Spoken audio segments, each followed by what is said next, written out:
Kabar tentang pembatasan net interest margin atau selisih bunga bersih perbankan membuat sektor finansial anjlok pada penutupan IHSG akhir pekan lalu. Saham blue chip seperti BRI dan BCA terkoreksi tajam. Pagi ini investor pun menanti kebijakan dari otoritas perbankan dan moneter terkait hal ini. Dan pagi ini IHSG cenderung bergerak stagnan. Kita telah bersama dengan Clemencia Michelle di Bursa Efek Indonesia untuk informasi selengkapnya. Michelle, seberapa besar pengaruh pembatasan NIM perbankan terhadap pergerakan IHSG pagi ini? Hingga pada saat ini, indeks harga saham gabungan setelah dibuka menguat tipis pada pagi tadi, kembali berada di teritori negatif dan memang ada sedikit sentimen dari berita yang memberitakan tentang adanya pembatasan NIM oleh OJK. Dan pada saat ini indeks harga saham gabungan harus terkoreksi sebesar 0,16% atau setara dengan 7,89 poin dan berada pada level 4.695 setelah pada pagi tadi pukul 9 IHSG dibuka menguat tipis sebesar 0,08%. Sementara pada menutup pekan lalu IHSG harus terkoreksi cukup dalam yaitu sebesar 1,7%. Untuk perdagangan hingga pada saat ini ada beberapa indeks sektoral yang menguat dan juga ada juga yang harus terkoreksi, di mana indeks sektoral yang menguat dipimpin oleh pertambangan yang menguat 0,55%, lalu diikuti agrikultur 0,49% dan industri dasar 0,44%. Sementara untuk indeks sektoral yang harus terkoreksi ada sektor infrastruktur yang mengalami koreksi paling besar yaitu 0,82%, diikuti oleh aneka industri 0,63% dan juga ada sektor perbankan yang harus terkoreksi sebesar 0,35%. Untuk nilai tukar mata uang rupiah pada hari ini dibuka menguat sebesar 0,22%, setara dengan menjadi Rp13.479 per 1 dolar Amerika. Sementara pada penutupan pekan lalu nilai rupiah harus terkoreksi tipis 0,04%, yaitu sebesar Rp13.509 per 1 dolar Amerika.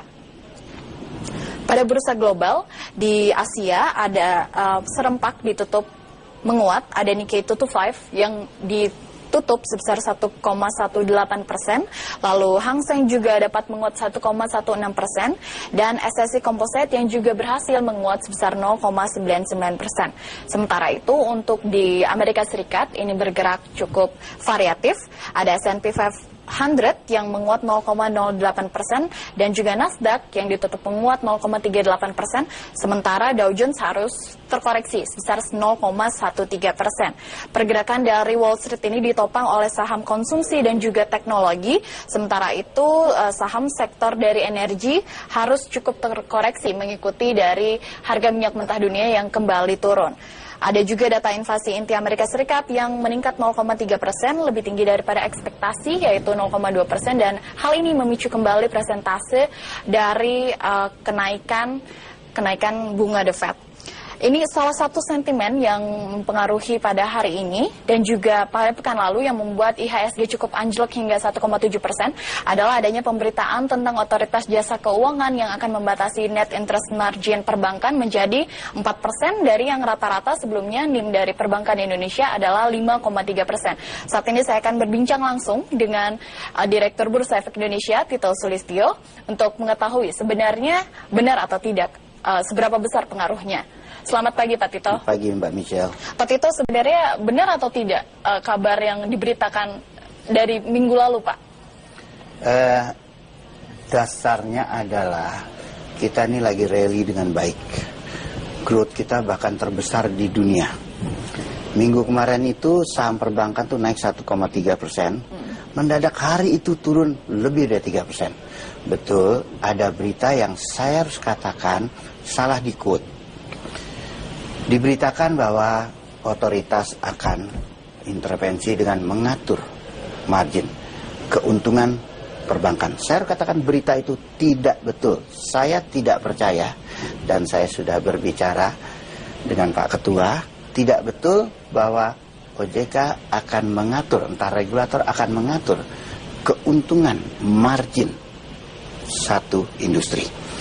Karena intervensi pasar itu sesuatu yang sangat tidak disukai oleh investor dan pasar.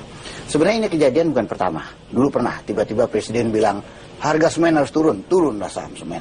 Oke. Tiba-tiba gas turunlah gitu. Tapi yang secara struktural sepertinya salah adalah akan ada peraturan. Tidak. Yang betul adalah, dan saya percaya ini betul, OJK akan mengeluarkan satu stimulus yang intinya akan memberikan insentif kepada mereka yang beroperasi secara efisien, akal pada saatnya nanti bunga pinjaman akan turun. Isunya adalah bagaimana bunga pinjaman bisa turun, karena betul saat ini terlalu tinggi. Dan kalau ini bisa turun, ekonominya juga akan naik secara bagus. Ini intinya.